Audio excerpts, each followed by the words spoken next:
Hello and welcome to Matcha Mornings, part of the Wander Barn Podcast Network.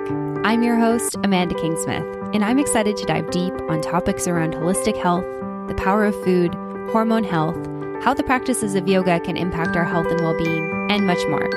So grab your cup of tea, settle in, and let's get started.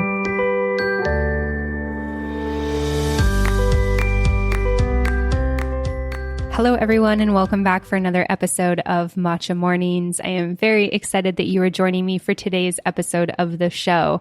And today on the podcast, I am very excited to be joined by Joyce Diebels. She is from Life to Enjoyce. And Joyce's mission is to help women have a happy relationship with food again through easy yet empowering mindset and inner work so that they can truly live a cheerful, confident life and love and accept themselves. And that's really what we talk about on this episode of the show. We dive into Joyce's story and we discuss her journey with emotional eating ever since she was a child and how she was finally able to break that cycle of emotional eating. We talk about body image and how to start shifting your mindset from emotionally eating and, constantly looking at your body in the mirror like you need to change something. And we talk a lot about mindset. So this is a really powerful episode. I really loved recording this episode because Joyce and I have a lot of similarities in our own journey with body image and eating. And, it's always really amazing to hear from somebody who has struggled with this and is now helping others. So hopefully you'll enjoy this episode of the show. Before we get into that, I just wanted to remind you guys that there are a couple other amazing podcasts in the Wander Barn Network. You should definitely go check out my other podcast, Mastering the Business of Yoga, that is about exactly what it sounds like, Mastering the Business of Yoga. It's for yoga teachers and studio owners, as well as I am also the co-host of The World Wanders, which is a travel podcast. We also have some other amazing shows like People Talking People and Creatives for those of you who are interested more in entrepreneurship and the creative side of things. So head on over to wanderbarn.com to learn more about that. All right, now on to the episode. Welcome to the podcast today, Joyce. I'm really excited to have you here with me today. Thank you so much, Amanda. I'm excited to be here. Yeah, I'm really excited to hear your story and dive into our conversation. And my first question for you is, where are you joining me from today? Oh, well, I'm currently in sunny Melbourne, Australia. We're hitting summer and it's a gorgeous day outside. So that's where I am. Amazing. I love it. And I'm from Canada originally. So we are the exact opposite as you up north. So sunshine and summer, I think probably sounds pretty good to my Canadian and American listeners right now. Exactly. And, after hitting winter not so long ago, it's good to be back in sunny and warmer weather. So yeah, been looking forward to that. Yeah, I bet. Winter's not my favorite season, so I totally feel that. And combined with a heavy lockdown. Yeah. It's not really good combo. No, I did that in Canada, like March, April, May, all those months. So I definitely feel you. Being stuck inside when it's cold out is not great. It's not a good time. No. Well, I'm glad that you're into summer and sunshine and more out of lockdown now. And I'm curious if we can start by you just telling me a little bit about your health and wellness journey. Yeah, sure. I'd love to. So basically, I was a little girl who started emotionally eating ever since I was 4 years old because I didn't have proper ways to deal with my emotions besides eating food. So when I was sad or angry or whatnot, I would always eat food. I always felt that I wasn't good enough eater. So I just kind of fled and numbed myself through food because, food made me feel good when I didn't. And I always felt like I wasn't good enough or that the way I looked wasn't good enough. And that basically led into, not feeling very confident about myself. And I had a really tough childhood as well, a lot of trauma that I had to deal with. And because of all those things, I gained weight quite quickly and easily. And then I got bullied through primary and high school as well. And when I was 16, I was diagnosed with hypothyroidism. So that means that my thyroid is working very, very slowly and that my hormones are quite imbalanced as well. So it was also really hard for me to lose weight, and I was only gaining more weight despite like other symptoms as well. And so to make me feel good again, I knew that I had to lose the weight. And so that's where my restrictive dieting journey began at 16. So I restricted myself, ate way less calories, not even like the healthiest things. It was a weird diet, and actually. And so I did lose the weight, as any would. And then I started gaining back again because my symptoms got back and I just had a relapse. And that journey of dieting, of wanting to lose the weight, of thinking that once I lost the weight, I would also feel healthy. But most of all, once I lost the weight, I would be happy and liked and loved, because that's literally what people told me, that I was too fat and that they didn't want to hang out with me, or that my mom would say that I needed to lose the weight, or that she would laugh at me when I couldn't fit into my clothes anymore. And so I really was obsessed by losing weight, counting calories, restrictive dieting, that then led into orthorexia, kind of, to just be so healthy that I couldn't allow myself to eat any sugar, or basically to eat out with friends anymore either. I was too afraid that I would eat something that was not according with my macros, or that I would go to a restaurant not knowing how many calories a meal would have. And then maybe I would eat more than the 1,500 calories I would allow myself to eat that day. And so that was a really, really hard journey. And I just felt like once I lost the weight, once I have the right diet, once I know how much I need to exercise, then I will be happy and healthy, and then life will be good. And that wasn't the case. And at that time, I started to feel bad again as well. I didn't feel really good. I restricted myself for so long and was healthy in a not so healthy way with the orthorexia as well, that I then started to binge eat because my body was just craving more food. I simply had to eat more. But then that resulted into binge eating disorder. So I just binged everything that I could. I ate secretively. I didn't tell people any of this, and nobody knew.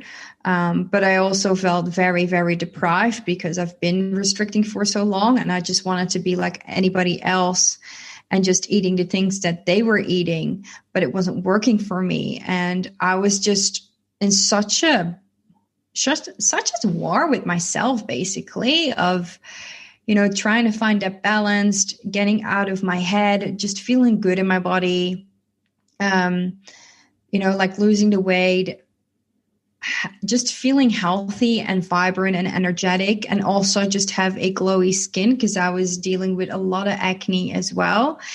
And with all of those symptoms, eventually, which is a whole other long story, I got diagnosed with PCOS, polycystic ovarian syndrome, which also explained a lot of the symptoms that I was having, like acne and hair loss, but also hair growth in unwanted places. I didn't have my period for 2 years after I stopped birth control, because the pill basically masks the real symptoms that you have. So I'm pretty sure that I already always had PCOS, but that the pill kind of masked it for me.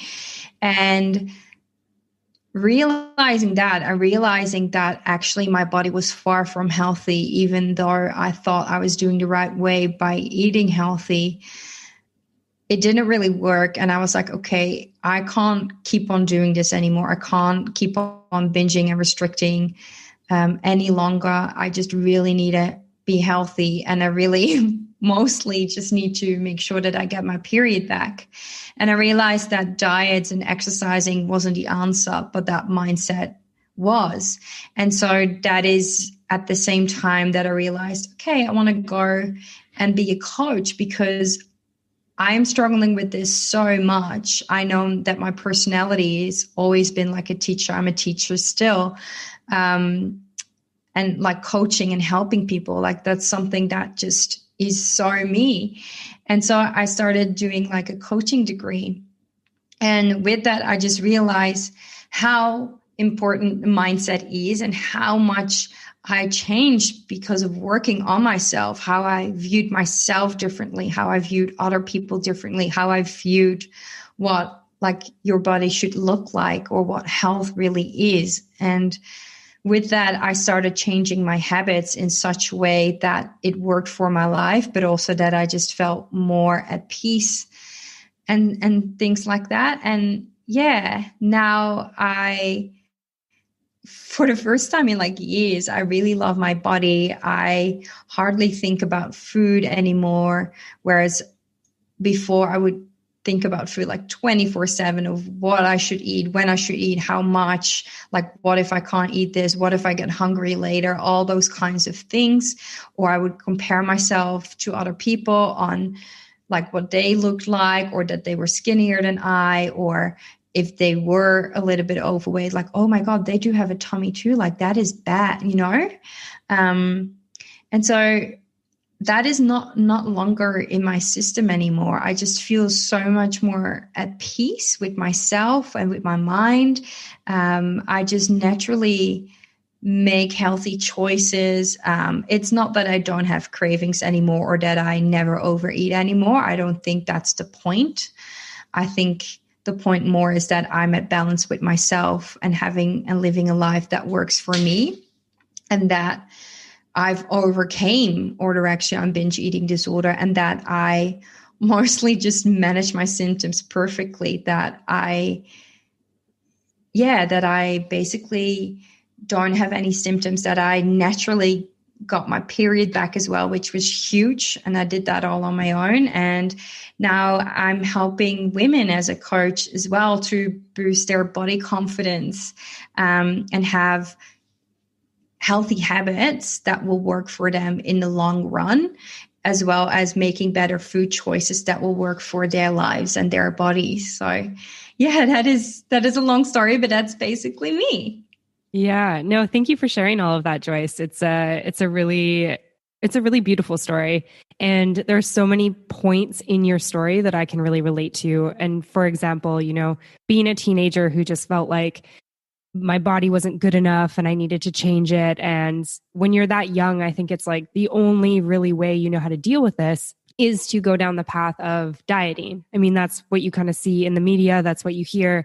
You don't really know if there's like other ways that you could do this. And I feel like, at least for me, there wasn't this idea of, accepting that I was, taller than other people and that type of thing. And that led me down to, diet pills and really restrictive with calories, similar to you. I can remember, getting invited for dinner and all of a sudden looking at what was on the menu and seeing if I could find how many calories were in things to make sure I didn't go over my calories for the day and stuff too. Or, oh, I need to eat less for lunch because I'm, going out with friends and that type of thing. And then similarly, going off birth control, I lost my period for 2 years too, and got it back naturally, thankfully. And one of the things I'm curious about for you with this journey, like what do you think it was that kind of, just really helped you heal? Like that turning point where all of a sudden you go from, continuously looking at yourself in the mirror and thinking things need to be different, or continuously looking at food as a number and getting to the point of like, food is there to nourish me, and my body is here to help me do the things in my life. Like, what was kind of that turning point in your healing journey? Yeah, that's a great question, Amanda. Obviously we all have those moments where we're like, okay, this is enough. And then, well, mostly it was starting another diet, and then this time it will work. Mm-hmm. So we all have those moments. And the trickiest bit is making consistent changes and having habits that will sustain, because we all change, and I think this year pretty much explained it very, very well, in the sense that we were forced to do something and stick to that. Like we couldn't go to our jobs, most of us, like we normally would. And we had to work from home. And that was something that we need to sustain. For me, it was really the mindset work, realizing why I needed a change, and also just discovering and learning how our brain works so that I got more compassion for myself, that the thoughts that I was thinking or the behavior that I was behaving was actually making sense. And that kind of like got me out of the victim mindset. Instead of like thinking it's all my fault, I now thought like, oh, I now have the opportunity to make a conscious difference. And on top of that, for me, it really helped like becoming a coach and then finally asking for help. So when I was little, I had to become very independent from a young age. I always had to sort out my own things and arrange my own things pretty much my whole life. So I felt like it was weak to ask for help. I felt like I never could ask for help. And I've waited many, many years to finally ask for help as well. And that's what we often feel, and what I often hear from people who are interested but then not really commit to my coaching program, or that it takes them a long time, is that they think, okay, I need to do this on my own. I need to do this by myself. And like, if I ask for help on this, then I'm weak, or, you know, we think that we should be able to do this on our own. And on top of that, I think one of the things that I'm currently working on is creating a program for kids in primary school to work on preventing that they get infused with weight stigma and body shaming, so that it's all about loving and accepting yourself and your body as it is, but also those of others. And that whatever media, society, or peers tell you, that you can stay true to yourself, but also that you are mindful of the things that you put out yourself. And that obviously goes for peers and parents as well, because they, you know, kind of like put into their kids' heads, not always intentionally, what they need to think. That's what I discovered. And coming back to that, I believe that if I had the right support and help when I was 4 years old, when I needed it the most, then I probably wouldn't have hated my body so much.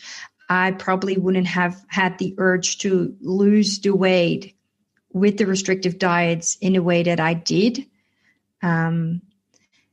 And so my turning point was realizing that I really hit rock bottom with my health, where I thought I was doing the right thing. And then learning about my mindset and having the right help to guide me with that was what made the difference. Because before I didn't have the right help, I always figured it out myself by, you know, exploring YouTube and Google and like researching everything that I could for in the late hours and for years. And I didn't get the right result.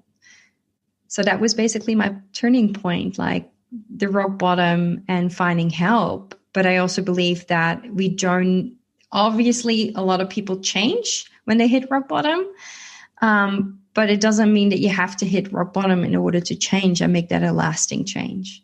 Mm-hmm. Absolutely. I love that. Thank you for sharing that. Mm-hmm. And I think that the mindset component is so important. And I really love that you're going to be working with younger kids. I was just thinking about kind of my first, I guess, like awareness as to like my body and the size of my body. And I remember being in grade 3, and there was a girl in my class who was a good friend, and we were just like doing gymnastics or something. And I asked my mom, like, oh, is she like smaller than me or like bigger than me? Like I was trying to get this like concept of size, I guess, into my head. And she was like, oh, like she's smaller than you. And I feel like that was kind of the point of like looking at myself in the mirror and thinking like, oh, you know, then I must be big type thing, which is obviously not what my mom was like intending to put into my mind. But it kind of just stemmed this like, I guess, thought process from the time that I was very young that, oh, I'm a certain size and that means a certain thing. And, you know, of course, we're all going to be different sizes. We can't take that away, but it's this meaning that we place on it. Like it shouldn't matter if you're 8 years old and taller. than the rest of your class, or maybe you have a little bit of baby fat on you. I mean, that's healthy, right? Like that's totally fine. And I think that's the thing that we kind of need to shift, especially with kids, because kids are learning from such a young age that like being a certain size means a certain thing. Exactly. Yeah. Kids are, well, I actually think it's younger, but in research has become clear that at the age of 6, you are very conscious of your body and that meaning that we attach to it. And like you said, Amanda, in your example, yes, your friend was smaller, you were bigger, but that's a fact. That is something that we can see. But it's then the meaning that we attach to it. So like, okay, I'm bigger, so then I must be fill in the blank, which is not the case that it has to be. And I see it with kids even younger. There's this kid who's 3 years old, and he was just asking like, oh, Mom, why are you going for a run? And instead of, oh, I like to stay flexible, or I like to stay healthy, I just want to go and move my body a little bit. She said, oh, so that I don't get fat. And I'm like, yeah, great. Or a kid that's a little girl who's 4 years old, and she had to put on a jumper because they were going outside. And I asked like, oh, why don't you want to wear your jumper? And normally it was like, oh, I'm too warm to wear a jumper outside, even though it's freezing. She said, oh, if I put on this jumper, I'm going to look too fat. And that just broke my heart. I'm like, it shouldn't be that way, that you don't want to wear a jumper because you think you're fat. And then you're 4 years old. I can't even put that into words, how messed up that really is. And how messed up our world sometimes is in that way, that we do attach meaning to everything in our world, because otherwise we can't make sense of the world. So it's a good thing to do. And that's how our brain works. But it is a choice of what do you believe as true for you? Yeah. Okay. I'm bigger. So what does that mean to me then? Mm-hmm. Yeah, absolutely. And even getting it to a point where it like being like bigger than somebody else really doesn't matter. Like it doesn't have like any meaning. It's just like a fact of like, this person's bigger than this person's taller than this person. Yes. And it doesn't define your worth. Yeah. It's actually kind of interesting. My husband and I have some good friends who have little kids. Their kids are 6 and 4.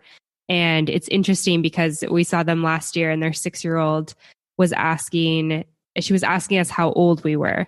And she was surprised because I'm younger than her mom is, but her mom is very petite. She's, much shorter and much thinner than I am. And she goes, oh, well, I thought you would be older because you're bigger. And her mom immediately was like, she's not bigger, she's taller.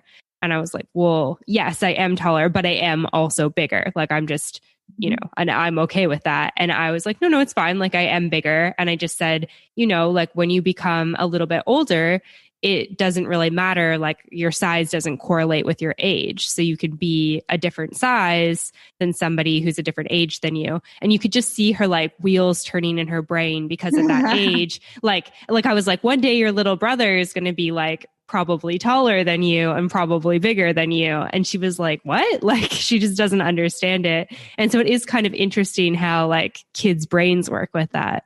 I know. It's beautiful though. Absolutely. One of the things I wanted to touch on from your story is around orthorexia. And this was something that I feel like for me, I swung kind of hard into. I went from, a lot of binge eating, not eating very healthy, a lot of calorie counting in a not good way. And then I shifted towards being really obsessed with working out every day and doing a lot of yoga and, eating a lot of healthy food and that type of thing. And I thought that I was, my healthiest. I was my thinnest and my fittest. And I was like, yeah, I'm finally like on a good path with all of this. And I kind of, popped my head out of that bubble at some point and recognized like, wow, I think that was actually like maybe the sickest I was, because I was so obsessed with being healthy. that it was just like completely kind of blocking me from having these opportunities with friends and family and enjoying food and enjoying experiences and that type of thing. I'm curious because I think we often think like, oh, eating healthy is good, exercising is good, but it can definitely swing to this really extreme. Can you kind of talk about your experience with that and bringing it back into balance a little bit? Yeah, of course. Same for me when I was in my, let's call it my orthorexia phase. I was at my skinniest and I ate the healthiest that I've ever had and I exercised the most. One thing looking back is that I actually might have been also like the healthiest, though with other things like my hormones weren't really imbalanced, but I did have the most energy and I just felt really, really good, like body wise. And so I wanted to maintain that. And my mindset, though, however, was on the worst side. I was very, very stressed, and exercising a lot made my body even more stressed and my mind even more stressed. So I was really always overthinking, always in my head, always,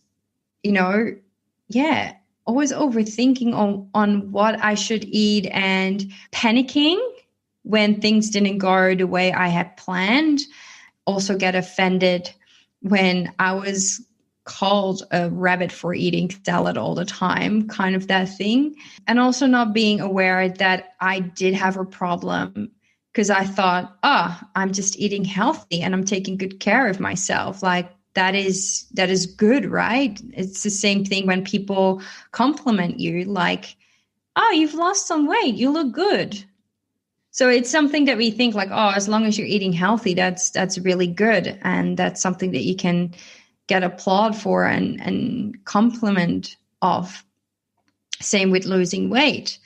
But then nobody could really see in my mind. And I wasn't allowing myself to look in my mind to see, okay, it seems healthy what I'm doing, but is it really, really healthy? And I guess I can't ever really look back what made that change, in a sense that how I got out of, as you said, bubble of, okay, I need to be and find my balance a bit more so that I can enjoy life. And that's the thing, is what it basically is. And if any women can relate with that, is kind of like an all or nothing approach. It's the same with dieting. It's the same when you have orthorexia.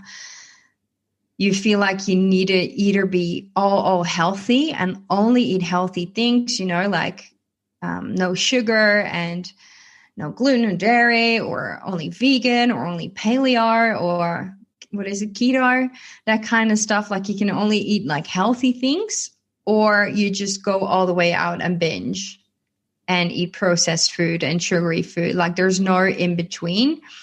I also know that a lot of women struggle with that. Like as long as unhealthy foods aren't in the house, then you won't be eating them. So it's just easier to only eat healthy things. And in a way that's true, especially with my PCOS, my blood sugar and insulin levels were very off. And so I was craving a lot of sugar. And so eliminating sugar from my diet was in a way really good, because if I didn't have any sugar in my system, I would really be more balanced and I just felt really, really good. So it does help.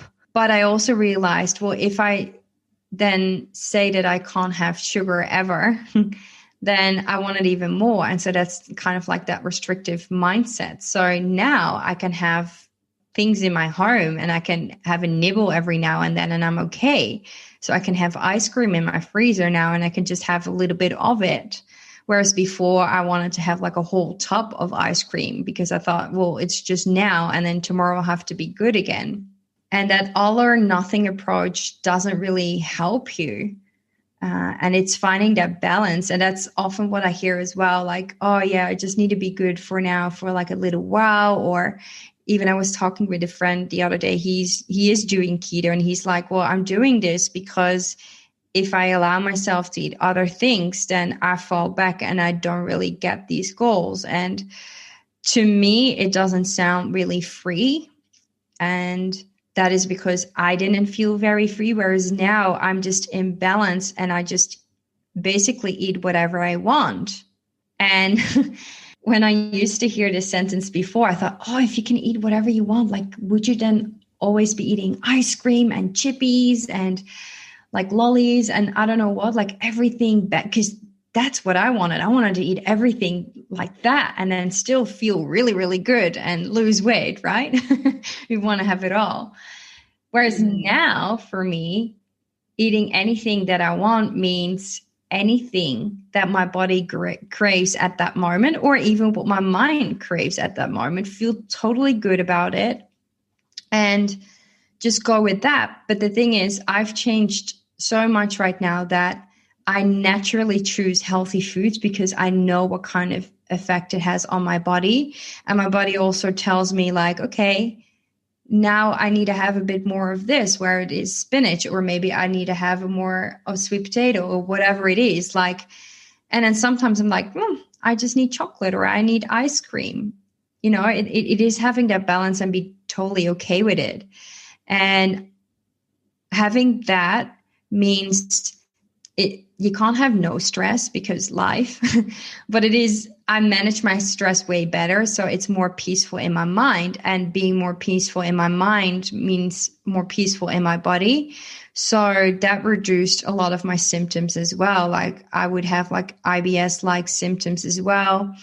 I'm intolerant to gluten and dairy, but I found that once I stopped saying, oh, I'm really intolerant or I can't have gluten and dairy, but I have it every now and then my body can actually really handle it very well.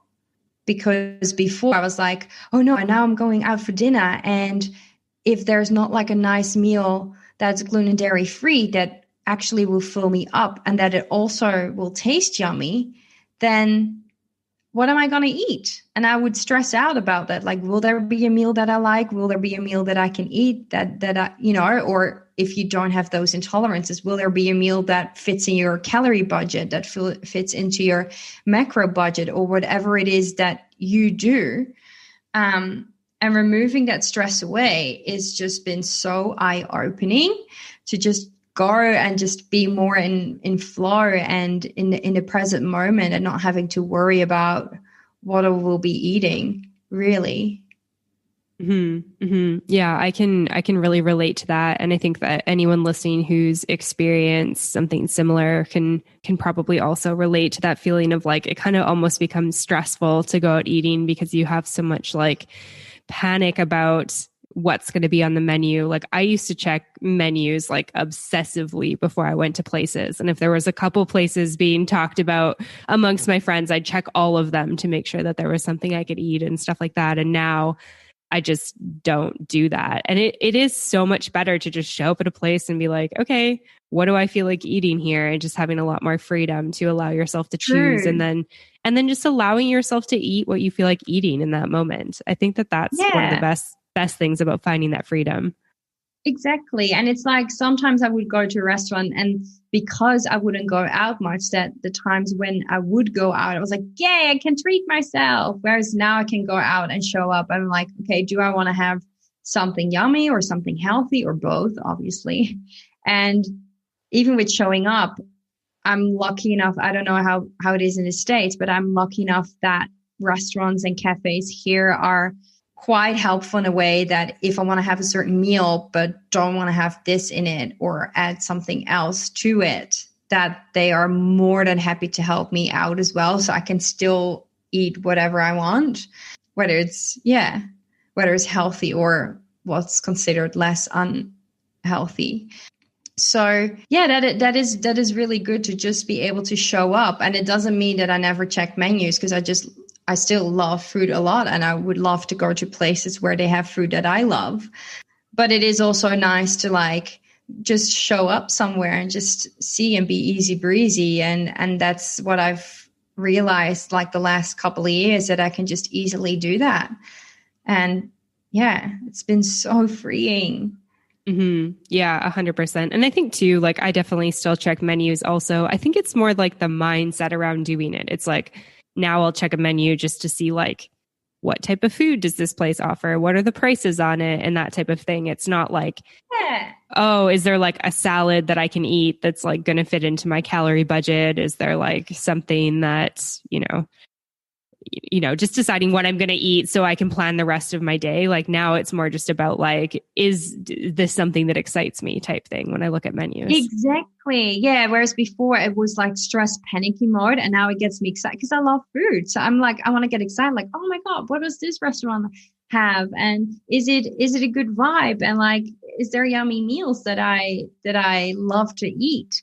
And it just gets me excited. It's basically, when you plan a holiday, you also like check things out and plan for it. It's kind of like a pre-party. 100%. Yeah. Yeah, I definitely agree with that. Hey everyone, we're just taking a quick break from the show to talk about Energy Bits. Energy Bits are spirulina tablets made of one ingredient, algae. Nothing added, nothing subtracted, just 100% plant-based algae nutrition. No sugar, no caffeine, no gluten, no soy, no additives, no GMOs, no preservatives, no binders, nothing artificial. Just 100% algae, 100% green, 100% healthy, and 100% pure. Pure and simple, the way food should be. They have high protein, high beta carotene, high iron, high chlorophyll, high antioxidants, and over 40 plus vitamins, including the B vitamins. They have electrolytes, including magnesium, potassium, and are a great source of essential fatty acids. Honestly, I could go on and on and on about how great Energy Bits are for you, and that's why I've decided to partner with them. If you want to learn more about Energy Bits or order some yourself, you can head on over to energybits.com to learn more. Use the code WANDERBARN to get 20% off your order. Once again, that's energybits.com and use the code WANDERBARN for 20% off your order. All right, back to the episode. And so I know you do a lot of work with women who are struggling with, food as well as their mindfulness. And I'm curious if there's anyone out there listening who is kind of feeling this struggle that we've been talking about with their relationship with food and overeating. Where do you start with kind of healing that? And where do you start beginning to shift your mindset? Yeah. So as I said, like it's really important to see where you are right now and what has been working and what hasn't. For me, the biggest change was realizing, okay, what is it that I actually want? Because a lot of us think that we need to lose weight, but why do we want to lose weight? So it's really important to look at your goals and to go to the root cause of why it is that you want to have a goal, and most importantly, to go to the root cause of the behavior that you have been behaving right now. So like, why are you actually binging? Why are you actually dieting? Why are you always falling back into your old patterns and old habits? It's like, what makes it so hard for you that you can't stick to whatever goal and steps or to-dos that you put on yourself. So it's really important to look at that, because once we have that information and awareness, that is your biggest step. So you want to create awareness. That is phase one that I always go through. And with that information, you're like super rich, because there's a whole new world for you to explore and to think about what your behavior as it currently is. And then I go into a phase of changing those limiting beliefs, those negative thoughts and behavior that hasn't been working for you. So we always change in life. And I also believe that everything that we have been doing in our lives has been serving us in one way or another. But then maybe now it might have not have served us. So to give you an example, from a very young age, I was thought that I always had to finish my plate because, it's not okay to throw food away. Or, my mom stood in the kitchen for a long time to make myself a meal, and then I wouldn't eat it. So, and then I also don't come from a very rich family. So it's really important to eat the food that you've been giving, because we're not going to go throw food away because that's too expensive. Whereas now, at a later age, in my late teens, early 20s, I still had the idea, I believed that I needed to finish my plate because of all those reasons. But if I had more food, or if I was in a restaurant that would serve me a lot of food, I still had the feeling that I would need to finish my plate because I paid for that meal. I need to get my money's worth. So I eat. Whereas my body was telling me that I wouldn't have to need that much food. I wasn't as hungry at that particular moment. But because of that belief, I would overeat and actually eat more than my body would need. So that wasn't serving me. So we have the awareness of, okay, we actually have this belief. This isn't really working for us. Okay, what can I do now to change that? And the way that I change that is by like going to a coaching like program. So it is all about like asking empowering questions, which shifts perspectives and mind shifts. And then I use a combination of NLP and EFT techniques. And NLP is neuro-linguistic programming, which is basically all about how your brain works and how we perceive the world and how we communicate and how we act, which is beautiful on its own. And EFT is the emotional freedom technique, which is a scientifically proven therapy, which is kind of similar to Chinese acupuncture, but in a way that you can do it on your own, anytime, any day, with your fingers by tapping onto your meridian points. And what it does is, because often we are scared, we are fearing change, right? We want to stay in our comfort zone, and change is really, really hard because we don't know if it will work, what's on the other side, if it's going to be better or worse. And also going back to that root cause and like kind of digging in a little bit about why we have been doing the things that we have been doing is scary. It was scary for me to go back and like really dig in and find out, but it's necessary. And the tapping will help you because it makes it less scary. It releases anxiety, pain, and stress. So in that process of going there, you immediately release the stress, anxiety, and negative thoughts and behavior with that, which is beautiful because it just makes it a way more fun process. And it kind of has like an affirmation ending to it as well. So you always feel like super uplifted and boosted after a session like that.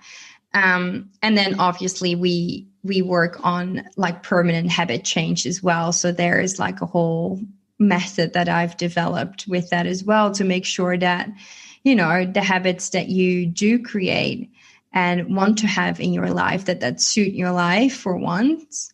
And secondly, that, you know, you are able to consistently work on those habits so that they become part of your life, that ritual, so that it becomes automatic.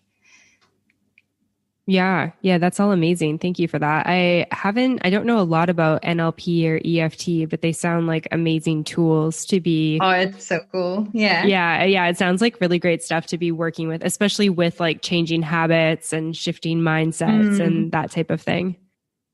Yeah, exactly. And it's kind of like a holistic approach because it's working on your mindset, but then also implementing like inspired action when it comes to like nutrition. So I work on nutrition and exercise and, you know, all the things in life that is important to us in a way, and that, you know, women struggle with on a day-to-day basis. Yeah, absolutely. One thing that stuck out to me too of what you said is just talking about how like understanding your like intention around like maybe why you're dieting or why you're doing a certain thing is so important. And it makes me just think that I feel like for me, my like intentions for so long were just about like looking good. So it'd be like, oh, I have a wedding coming up. I should like, you know, eat extra healthy and like, you know, diet and go to the gym a bunch so I can look really good for this event. And then I can binge after. And now I feel like my biggest intention is like, I want to be able to like climb mountains and still be traveling when I'm like 80 years old. Like that's why I eat healthy and exercise, is so that I have mobility when I'm older. Yeah. Yeah, exactly. And that is a beautiful goal to have. And that's what I often see, or like, parents who want to be energetic parents to their kids so that they can play with them is another one. That is really beautiful. I also have been noticing actually that in these days, they're like, oh yeah, it's not about losing weight anymore. I do want to be healthy, but that is kind of like an excuse and cover up for the fact that they still want to lose weight. Because if you're eating to be healthy, that doesn't necessarily mean that you eat to lose weight. Right. So it's kind of like a different approach, and to not necessarily that it is super different. But for me, it was if I was eating to be healthy, but then still losing weight, then I would still consider, oh, am I not eating too much? Or, oh, shoot, I didn't get to exercise each day. Like, oh, that sucks, Whereas if I'm really eating for health, I just think about how it's going to make me feel in like the next couple of years to come. And I'm okay with it if it's not like a full 100%. And I'm okay with it that if I make choices to eat healthy, that it might mean that I won't be losing weight at the same time, which is currently the case. Like, I'm just nurturing my body with the right food, mindset, and activities and lifestyle adjustments because I want to be healthy. I want to manage my symptoms, but I don't necessarily need to lose weight. It is amazing if I do lose a little bit, but I actually have no idea if I have because I really don't care. Yeah, absolutely. I love that. And so, Joyce, I know you have a really amazing podcast. Can you share with listeners a little bit about your podcast and where they can go to find that? Yeah, I'd love to. So yeah, my podcast and my coaching practice both are called Life to Enjoyce. So the Life to Enjoyce podcast is basically, you can search that anywhere in your podcast app like Spotify or iTunes, that sort of jazz.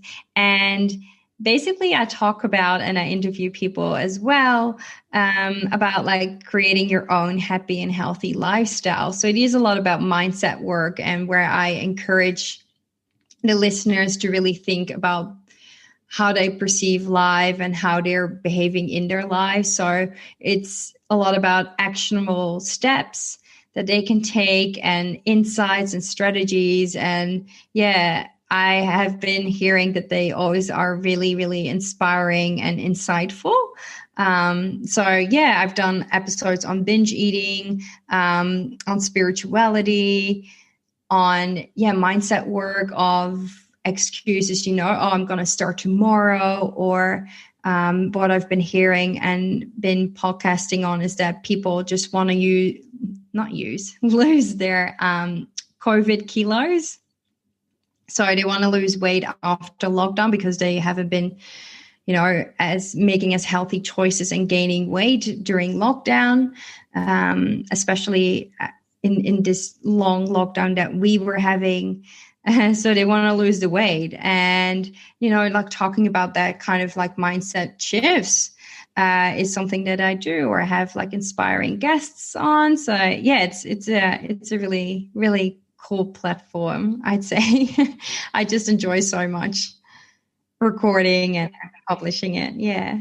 Yeah, for sure. Me too. That's amazing. So I'll make sure there's a link to that in the show notes. And then if there's any women out there who are keen to work with you or learn more about your programs, where can they go to find that?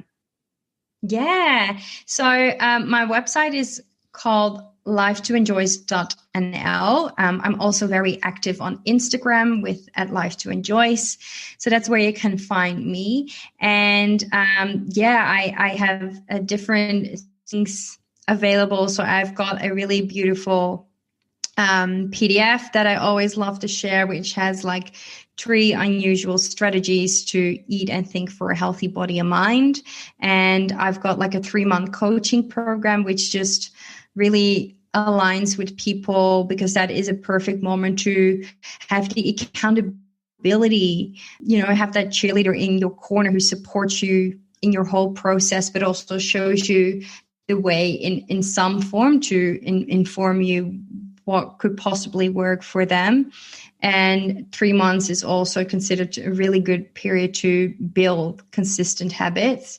I also do like what I call blueprint sessions, so that people who are not familiar with coaching or just wondering why, or just need a little bit of guidance on to get back on track. And I've got like a 4-week course as well that they can do on their own in case they just, want to try it on themselves. Amazing. I love it. So much good stuff going on. So I will make sure there's links to all of that in the show notes. And thank you so much for your time today, Joyce. I've really loved this conversation, and I'm really grateful we got to chat today. Oh, thank you so much. And if anybody has any questions, like, just come and say hi to me. I'd love to connect and talk to people. That's one of my favorite things to do. Awesome. Thank you so much. Thanks so much for listening to this episode of Matcha Mornings. To find links mentioned in this episode, show notes, photos, and more, head on over to wanderbarn.com/podcast/matcha-mornings. To be the first to know about brand new episodes of Matcha Mornings, subscribe on your podcast app. If you enjoyed this episode of the show, please leave a review or send me an email at wanderbarn@gmail.com with the subject line Matcha Mornings. To follow along with me, Amanda Kingsmith, you can find me on Instagram at Amanda Kingsmith to learn more about other fun projects I'm working on. To find more great podcasts like this one on topics such as travel, the business of yoga, cryptocurrency, and more, head on over to wanderbarn.com. Thanks for listening, and I'll see you soon.